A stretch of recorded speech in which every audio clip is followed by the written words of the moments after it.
Pag-usapan natin ngayon pre, yung difficult memories. If gusto niyo na mabawasan yung negatibong impact ng difficult memories niyo pre sa inyo, kailangan na mag-reflect or pag-isipan niyo yung bagay na yun. Pero, in this video, I'm not gonna give you pre yung mga listahan ng mga positive affirmations na pwede niyo sabihin sa sarili niyo or di kaya naman yung mga hobbies, activities like paglalaro ng games para ma-distract yung sarili niyo away from the real problem pre. Kasi hindi niyo kinakailangan niyo pre. Ang kinakailangan niyo pre ay matutunan yung science behind an effective pre ng reflection or journaling practice. And kung paano niyo ba magagamit yung pagkakaintindi niyo na yun sa buhay niyo so that you can actually reduce yung impact ng mga negative experiences niyo sa utak niyo or sa katawan niyo, ganun.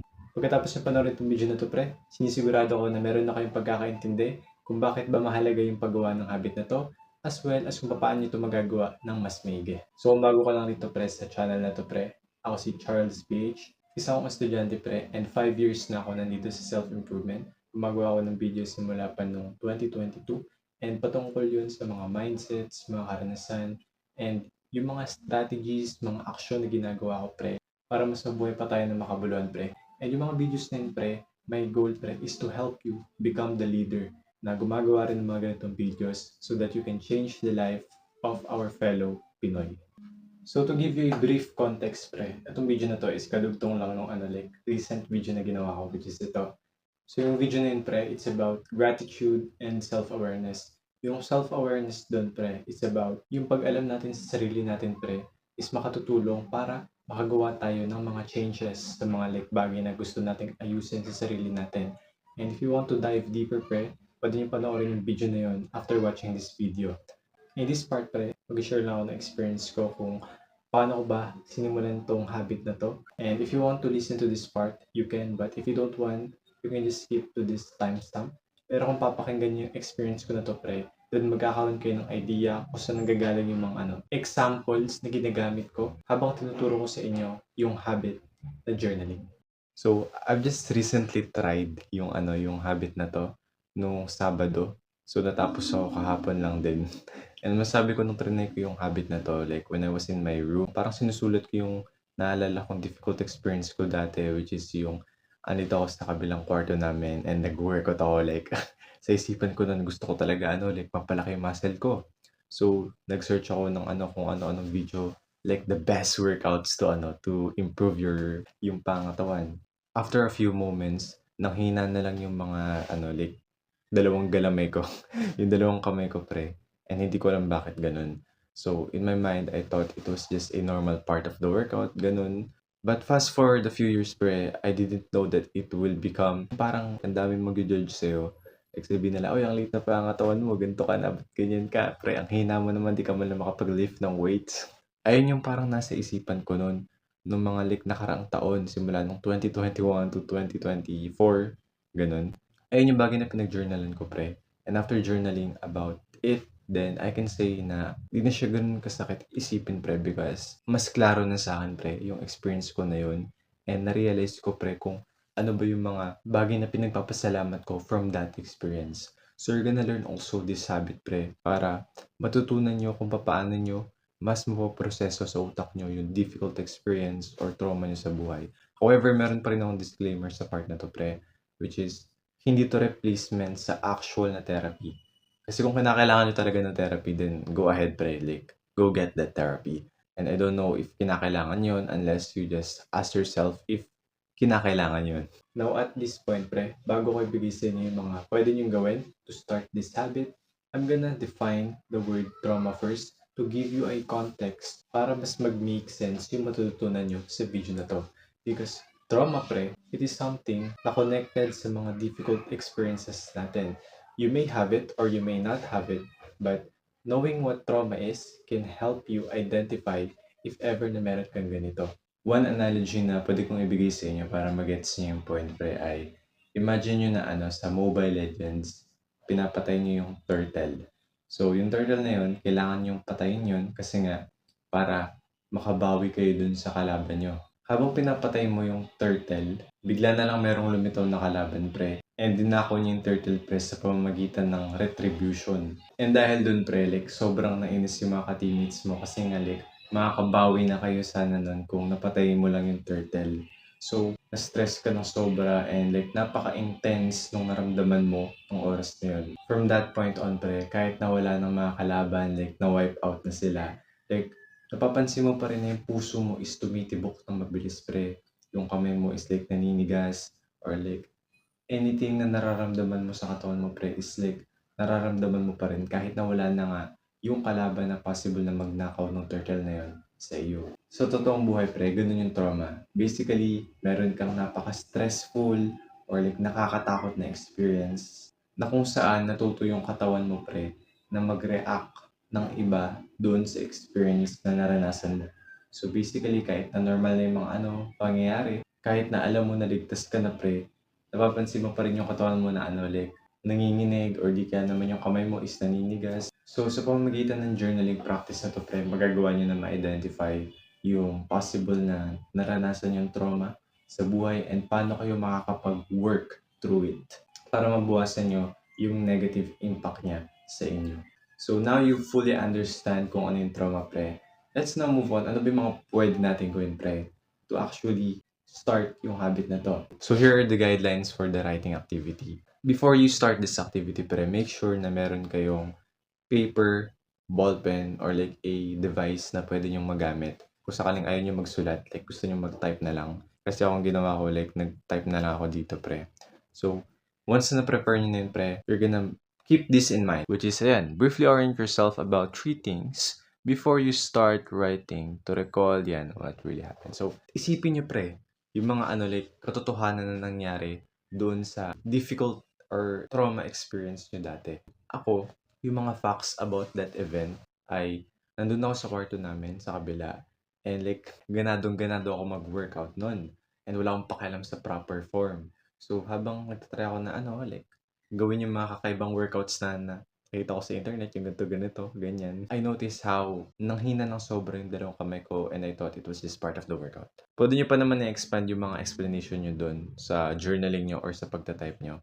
Ako di ko na masyadong hahabaan. Then the next is, anong emotions na naramdaman ko doon and ano yung parang association ko sa mga like ganun-ganun. So, emotions, syempre nalungkot ako at naging insecure dun sa situation ko. Like marami pa akong nilagay pero di ko na sabihin lahat ng yun. Association naman ay napansin ko na dahil dun sa experience na yun, parang ngayon parang gusto ko talagang kumita ng pera, pre. Para kapag kumita ako ng pera, gagamitin ko yung pera na yun para consult dun kay McGill, si Dr. Stuart McGill. Kasi like siya pa lang yung nahanap ko na makatutulong talaga sa akin, pre, sa condition ko rito sa likod ko, pre, para man lang makapag-start na workout, ganun. So, kayo bahala ko nung gusto nyong ilagay dyan sa association. Nandiyan naman yung guidelines, ganun. The next thing ay, ask yourself if you are prepared to do this. So, itong exercise na to, pre, gagawin nyo to ng 4 na beses. Sa loob ng 4 na araw, pre. Magkakasunod yan. So, nagsimula ako ng Sabado. Then, pinagpatuloy ko siya hanggang Tuesday. Sabado, Sunday, Monday, and Tuesday. Alternatively, pwede nyo rin itong gawin hindi sa magkakasunod na araw. But you can do this within 4 weeks, pre. So, basically, like, yung unang linggo or first week, gagawin nyo siya nung Monday. Second week, gagawin nyo siya nung Wednesday. Third week, gagawin nyo siya ng Friday. And yung fourth week or last week ng buwan, gagawin nyo siya on, kunyari, Monday uli. You can do it flexibly. Any days of the week. Basta, in a 4-week time period, gagawin niyo siya ng 4 na beses sa isang buwan. However, if may questions naman kayo rito, pre, like you can ask in the comment section. Magre-reply agad ako as fast as I can, pre. Like JNT Express. Para mabilis. No, ito na yung mga like specific guidelines sa paggawa niyo ng habit na to. So, na-share ko na rin naman yung experience ko dito kanina. Basically, ano yung mga like nasa isipan ko and ano yung nararamdaman ko dun sa like upsetting or stressing experience ko dati. Yung nag-workout ako, pre. Like, syempre, insecurity sa mga pwedeng isipin ng ibang tao sa sa akin. Ganun. Dun sa how that experience connects to childhood, family relationships yan, school or career. Ang nilagay ko dun, I think, andito ako sa loob ng bahay namin, sa sala. Tapos, nanonood ako ng isang anime. About siya sa cycling, pagbibisikleta. Ayun yung anime na yun. And, habang nanonood ako ng anime na yun, merong isang lalaking character dun, pre. At nag-workout siya. Nagpo-push up. So, habang nagpu-push up siya, meron siyang ano, like, mantra na sinasabi sa sarili niya. Ang sabi niya, para sa abs, para sa abs, para sa abs, para sa abs.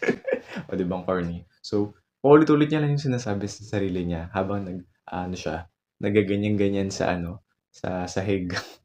So, dahil doon, parang naging isa yun sa mga motivation ko kung bakit ako nag-start na mag-workout. Napansin ko na lang yung sarili ko na like, nagpo-push up din ako ng mga sumunod na araw. Tapos ganun din yung ano, mantra na nasa isipan ko nun. And kinonect ko siya dito sa difficult experience ko kasi like, paano pa ako may inspired mag-workout kung hindi ako makapanood ng mga ano, like, something na related doon. Like, di ko nga malalaman na mayroon pang pag-workout dati kung hindi ako nakanood ng ganun. How it shaped me. So, ayun na, nabanggit ko na like na-inspire ako na ano, like mag-workout. And fast forward a few years, ganun din yung ginawa ko. When I stumbled upon ulit sa isang, like hindi na anime character, pero isang totoong tao na pre. Nung tinuro niya sa akin yung kahalagahan ng pag-workout, nag-workout naman ako pre. Sa isipan ko pre, gusto ko talagang like maging bigger. Like, I don't want to be skinny. Like, look at that bro. So, pagdating naman dun sa ano, kung gaano katagal yung gagawin tong habit na to, ay naka-flash na sa screen.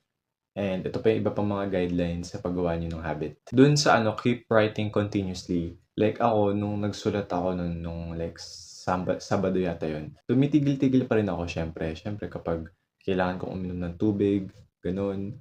Or like pag-iihi. Pero I think hindi ako umihi nun. Like dire-diretso talaga ako nagsulat. And wala naman ako masyadong naramdaman na ano like parang naiyak ako during the process. Pero when I was writing nung Sabado pre, like, naramdaman ko talaga yung ano, like, malalalim na emotions, yung mga negatibong emotions. Pero it didn't make me stop dun sa pag-accomplish ng habit na to. So, ayun lang naman yung ano, masabi ko dito sa ano, like, part na to. Then after you finish writing pre, you will do these things. Yan. So, ako naman, nung natapos ko ng isulat, yan, yung sinulat ko nung Sabado hanggang ano, Tuesday, di ko pa binabasa yun. So just an update pre, like it's January 17 na ngayon and the last time I filmed the video kanina, that's December 17 pa lang. So kung nabasa ko na yung ano, like journaling prompts ko, napansin ko pre kung paano like nabawasan yung mga negative language na ginamit ko, which is yung mga negative emotions, kumbaga. And like napansin ko rin na nadagdagan and nabawasan yung positive emotions na ginamit ko or positive statements. Pero to conclude, ang masasabi ko dun sa ano, like journaling prompts ko, though hindi like ganun nabawasan yung pinaka like negative emotions ng sobra. Pero nung pinagkumpara ko yung ano like pag na-narrate ko or like pag express ko nung mga tatandaan ko dun sa experience ko na na-injured ako, like mas maayos kong nai-explain doon sa fourth journal entry ko yung karanasan kong yun. Like mas naging magkakatugma yung mga explanations ko and hindi ako like randomly na lang nagto-throw out ng mga negatibong statements, ganun. So, that's what happened. So here are just the ano, important guidelines na gusto kong i-mention. If you feel emotional habang nagsusulat kayo, then that is just normal pre. Pwede nyo gawin tong ano, post-writing protocol. Ang ibig sabihin nun pre is, after nyo magsulat about dun sa difficult experience nyo pre, maglalaan kayo ng ilang minuto pre para pakalmahin yung sarili nyo pre. So ito yung guidelines niya. And for me, paano ko to in-apply? Basically, after kong isulat yung difficult experience ko, parang pinaalala ko sa sarili ko pre na itong mga nangyaring to ay nakaraan pa and kahit na like malaki yung naging epekto nito sa mindset ko and sa mga kilos ko, it doesn't mean na I should let it affect yung buhay ko hanggang ngayon. Kayang-kaya ko pa rin na ano, mag-function na maigi and magawa yung mga gusto kong gawin with the current capabilities na meron ako ngayon. Kaya nabahala ko anong gusto nyong isulat or i-type sa ano, part na to. Basta magawa nyo mapakalma yung sarili nyo and you can slowly transition back doon sa araw nyo. One final note nga lang pala rito sa ano, part na to.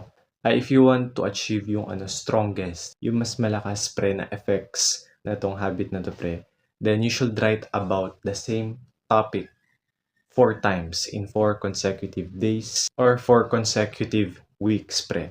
Simply, just like yung experience ko na shinare ko kanina, yung topic ko dun sa ano, 4 na araw, nung Sabado, Linggo, Monday, and Tuesday, ay yung difficult na experience ko pagdating dito sa, ano, sa likod ko pre. na hindi ako nakapag-workout dahil sa like working out mistake ko dati, ganun. So, hindi ako nag-shift ng topic, pre. Like, dun lang ako nakatuon ng focus. So, that's what you have to do, pre. Mag-focus lang kayo sa isang topic, pre, for 4 days. But if I were to do it in 4 consecutive weeks, ganito yung gagawin ko. Bang, nandiyan na sa screen.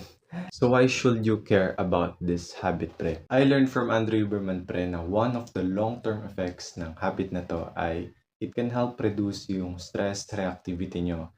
And ang ibig sabihin lang nun, pre, ay kapag may kinaharap kang mga stressors sa buhay mo, kunyari yung sa akin, yung ibang tao parang inaasar nila ako gawa nitong condition ko sa aking likod. Like, hindi ako makapag-lift ng weights na mabibigat. Or di kaya naman may ibang tao na parang naiinis sa akin kasi hindi ko man lang sila matulungan sa pagbubuhat, ganun. So yun, mga tinuturing ko yung mga stressors kasi nga like, nagdadala sila ng stress sa akin nun. Bale, with the help of this habit, pre, magagawa ko na kumalma ng mas mabilis because nagawa ko ng proseso yung experience ko na yun dati and hindi na mag-overreact yung pag-iisip ko or yung katawan ko dun sa stressors ko na yun. So that's just the simple definition of stress reactivity. So you can think about your life if ano yung mga stressors nyo. And once you've accomplished this habit, pre, tignan nyo if like nabuwasan na yung like stress na nararamdaman nyo dun sa mga like nagkakos sa inyo ng stress. Ganyan. The next thing ay, pwede rin ito makatulong para mabuwasan yung chronic anxiety nyo. Pati rin yung mga symptoms, pre, ng depression or post-traumatic stress disorder. Yan, PTSD. And ito pa yung possible na maging benefit ng habit na to, which is kaya niyang paginhawain yung mga sintomas ng yan. So, yung scientific reason behind all of what I'm saying, pre, ay diniscuss, pre, dun sa video ni Andrew Huberman. If gusto niyo ng detailed explanation, scientific explanation, pwede niyo panoorin yun, pre. Kanina pala nabanggit ko na if you want detailed explanation, panoorin niyo yung video ni Andrew Huberman. However, I'm gonna mention like kaunting background about dito sa habit na to, kung bakit siya gumagana. One of the reasons kung bakit gumagana to, pre, ay dahil yung pagiging honest mo, pre, during yung 4 sessions, kung saan na-express mo talaga yung mga gusto mong sabihin, dun sa sinusulat mo or sa tinatype mo, yung mga bagay na yun, pre, they are the stimulus. Sila yung nag-trigger, pre, ng neuroplasticity. And yung ibig sabihin lang ng neuroplasticity, pre, sa Mobile Legends, parang lang yan. Sa first time, pre, na nung naglaro ka ng Mobile Legends, ikumpara mo yung like game style mo, pre. Like, magaling ka ba nung first time mo na maglaro ng ML? Of course not, pre. Siyempre, lahat tayo nung unang beses pa lang natin na-discover yung ML. Like, wala tayong kaalam-alam dun sa game. Like, tuturuan pa lang tayo ni Monton or ni Layla paano ba like umatake, paano ba bumili ng build, like ano yung mga like skin, ano yung emblem, like all of those things na a beginner must understand to navigate yung MLBB in the future much smoothly. Now, advance ka na, pre, sa ML, that means na like you already know paano mag-freestyle, like paano bumili agad ng build, like ano yung mga countdown ng mga skills ng kalaban bago mo sila pwedeng i-ambush para wala silang panlaban sa'yo. Ganun. So, that is what exactly neuroplasticity is. Yung utak mo, pre, nagbabago siya based on something that you repeat over time. So, dito sa habit na to, pre, it means na since gagawin mo nga yung habit na to 4 times, meaning isang beses kada isang araw in 4 days or like in 4 consecutive weeks, then unti-unti mag-form ng connections yung utak mo, pre. And yung mga connections na to, kunyari, mas magagawa mo nang ma-regulate yung emotions mo. Hindi ka na makakaramdam ng sobrang intense na emotions dun sa mga sumunod mo pang journaling entries. Sa experience ko, pre, nung nag-journal ulit ako about sa experience ko rito sa sa likod ko ng pang-apat na beses, pre, like hindi ko na gano'n naramdaman yung matitinding emotions, pre. Like hindi na ako nakakaramdam ng sobrang insecurity or pagkatakot sa anumang possible na sabihin ng ibang tao sa akin dahil nag-update na yung utak ko, pre. Like, nagkaroon na ng neuroplasticity and napatibay niya na yung connections dun sa like regulation, ganon. Basta mga stuff about that. So, if na-try nyo na tong habit na to, pre, pwede nyo balikan yung unang journal entry nyo. Yung unang araw na nagsulat kayo, pre, about sa difficult experience nyo. 1 week later. So, mag-count lang kayo ng 7 days after nung araw na yon. After 1 week, pre, has passed and pwede nyo nabasahin yung 4 na journal entries nyo. Doon na ba binabasa niyo yun, pre? Gaya lang din nung nabanggit ko sa pinakaunang part puwede niyong i-circle yung mga negative language or emotions or i-box yung mga positive na emotions or language. Then ikumpara niyo yun dun sa 4th day na nag-journal kayo. Also, I've learned na yung pagsusulat niyo pre, it creates coherence dun sa isipan niyo, sa response ng katawan niyo, and sa emotions niyo. Magkakatugma na sila. Kasi isipin niyo ngayon pre, like ako kasi nung na-injured ako pre dito sa likod ko pre, sa isipan ko nun like ayos na ako, like kaya ko 'tong masolusyunan. Ayun yung nasa isipan ko. Pero hindi siya tugma dun sa nararamdaman ng katawan ko or yung emosyon na nararamdaman ko nun. Dahil deep inside me pre, like meron pa ring parang naiinis, nagre-regret sa experience na yun. And like nalulungkot pa rin ako sa ginawa ko dati kasi nga hindi ko alam paano ako makakabalik sa like pagli-lift uli. So hindi sila tugma. Sa utak ko like I'm fine, pero yung katawan ko and emotion, they're not fine. So if you write about yung difficult experience nyo 4 times, then mas magkakatugma na yung pag-iisip nyo, bodily response nyo, and yung emotions nyo. And lastly pre, nabanggit ko rin kanina na sa unang araw pre na nag-journal ako, nag-search talaga ako ng parang emotion wheel, yung as in nakalagay doon yung mga specific na emotions coming from a general emotion to very specific, ganun. So, nung ginamit ko yun sa first day pre, nilabel ko ng sobrang precise yung emotion na nararamdaman ko dahil sa experience ko. And natutunan ko kay Andrew Huberman pre na if you label your emotions clearly ng mas specific, then mas nare-regulate mo or nakokontrol mo yung emotion mo over time. So, dahil dun pre, like hindi ko na ganun nararamdaman yung conflicting emotions sa loob ko nun. Dahil mas nagagawa ko ng malabel kung ano yung nararamdaman ko talaga ng oras na yun. However, gaya nga lang din ng disclaimer ko sa pinakauna pa lang, if gusto nyo munang tumigil since like sobrang overwhelming na nung nararamdaman nyo, yung mga emotions nyo ganun, then you can stop for a moment pre. Ganun, tsaka nyo lang ipagpatuloy pag medyo okay na yung nararamdaman nyo. So ito lang yung mga final notes na natutunan ko dun kay Andrew Huberman, which is hindi nyo to sinusulat for someone else na mabasa to or makita to. Because itong pagsusulat nyo ng ganito pre, ay para lang sa inyo pre. Kayo lang yung magbabasa nun pre. Para makapag-work through kayo dun sa stressful or traumatic experience na naranasan nyo. And isa pa din pre, if gusto nyo mang i-share to sa ibang tao, then you can share it pre sa isang pinagkakatiwalaan nyo na healthcare professional. So they may help guide you pre kung ano yung mga next steps na gagawin nyo after you done this habit. Lastly if ayaw nyo talaga makita to ng ibang tao, ganun, then I learned from Andrew Huberman na pwede nyo naman na punitin yung sinulat nyo pre or like i-delete nyo na lang if tinype nyo siya digitally sa device nyo, ganun. Also rin pala, iwasan nyo gawin to bago kayo matulog. Kasi I've learned pre na if you do this before bedtime, since nagtitrigger nga to ng intense emotions pre after you finish doing the expressive writing habit, then possible na apekto to sa pagtulog nyo. Pero if kayo yung tipo ng tao pre na nakakaramdam ng relief after you do the habit and you think na di naman siya makakaapekto sa tulog nyo, then kayo bahala pre. You can just experiment for yourself. When to stop doing this habit pre?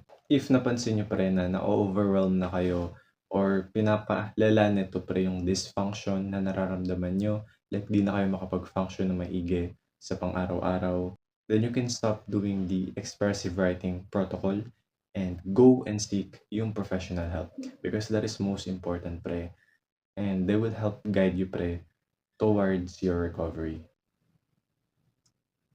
Now, natutunan nyo na pre lahat ng bagay regarding sa habit na to. You can check yung description pre because I'm gonna provide there a progress checklist na pwede nyo magamit para matrack nyo yung progress nyo and makita nyo pre kung ano yung naging effect ng habit na to after you've tried it. If you want another video na kagaya lang din na to pre, you can watch the video na binanggit ko sa pinakaunang part pala ng video na to. And if ever na tamarin man kayo na gawin tong habit na to or like there is a circumstance na nagpipigil sa inyo para gawin tong habit na to, ang ipapaalala ko lang sa inyo pre, ay gawin nyo yung magandang bagay, lalong-lalo na kapag ayaw nyo.